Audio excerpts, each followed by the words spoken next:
À la une également, Topo, un nouveau venu dans les kiosques français. Bonsoir Charlotte Miquel. Bonsoir. Bienvenue et merci d'être avec nous sur TV5 Monde dans 64 minutes. Vous êtes la rédactrice en chef adjointe de cette revue Topo qui a été lancée par la revue dessinée. Alors le numéro 2 vient de paraître, 144 pages de bande dessinée, de reportages en bande dessinée. Ça paraît tous les 2 mois. Donc voilà. Là, nous avons en main le numéro de novembre et de décembre. Pourquoi avoir lancé Topo au juste ? Alors l'idée c'était de s'adresser aux adolescents à travers le dessin, parce que nous on considère que le dessin c'est un formidable outil pour expliquer le monde. On avait envie de saisir cet âge où on sort de l'enfance et on commence à s'intéresser au monde, et puis d'attiser cette curiosité, d'aiguiser le sens critique, en proposant d'informer les jeunes publics par la bande dessinée. Alors qui fait Topo, comment ça marche, comment vous êtes organisée? Alors, on est 2 rédactrices en chef.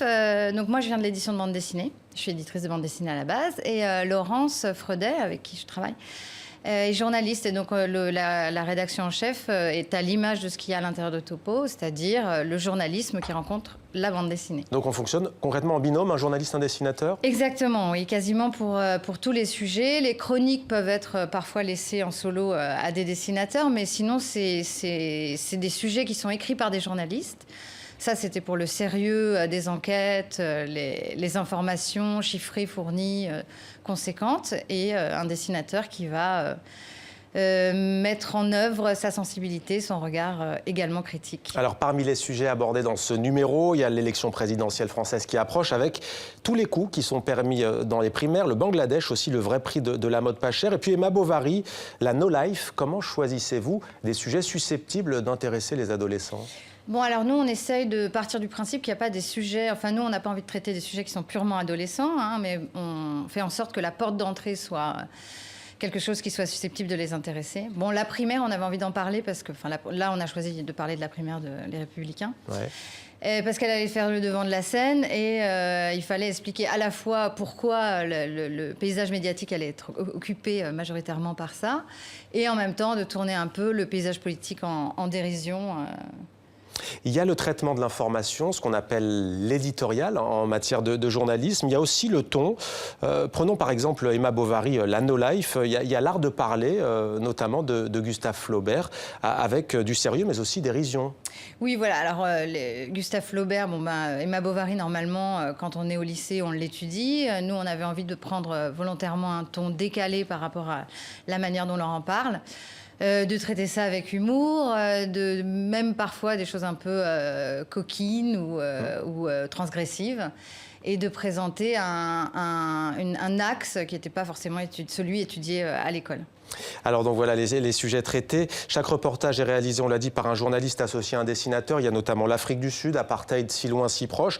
Il y a aussi la Patagonie, vous nous emmenez au Chili, notamment avec la réinsertion de 2 jeunes. Là, c'est un choix pour le coup qui touche vraiment les adolescents. On sait que certains sont en difficulté. Oui, alors c'est la dessinatrice, hein, donc elle est partie seule. Elle est venue nous voir pour faire ce documentaire. Elle allait embarquer sur un bateau, un voilier qui fait du repérage océanographique, mais qui aussi permet à des jeunes qui ont maille à partir avec la justice de passer un moment sur un voilier, de se confronter à un certain nombre de tâches quotidiennes, éprouvantes. Se retrouver face à soi aussi, peut-être dans un milieu hostile. Et face aux autres, dans un petit périmètre.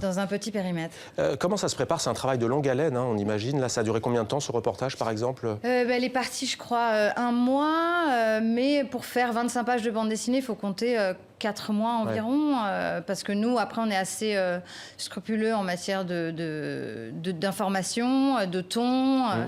Voilà, il y a pas mal d'allers-retours entre le storyboard et le rendu final. Vous avez dit tout à l'heure que le dessin était un outil, un vecteur, hein, bien entendu, pour traiter l'actualité et la faire passer auprès des plus jeunes. Qu'apporte, selon vous, précisément, ce style à la fois littéraire et journalistique ? Bon, alors nous, on considère que le dessin est capable de porter de l'information, de stimuler l'imaginaire, et en même temps de donner de la liberté pour exprimer un certain nombre de choses. Il y a différents types de dessins dans la revue, hein. Il y a de la bande dessinée, bien sûr. Il y a de l'illustration.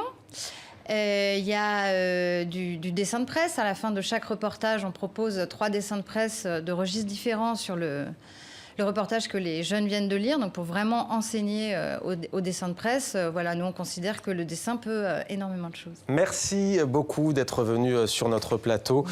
Charlotte Miquel, Topo donc en kiosque et on peut s'abonner en ligne également, on imagine. Merci à vous d'être venu sur notre plateau.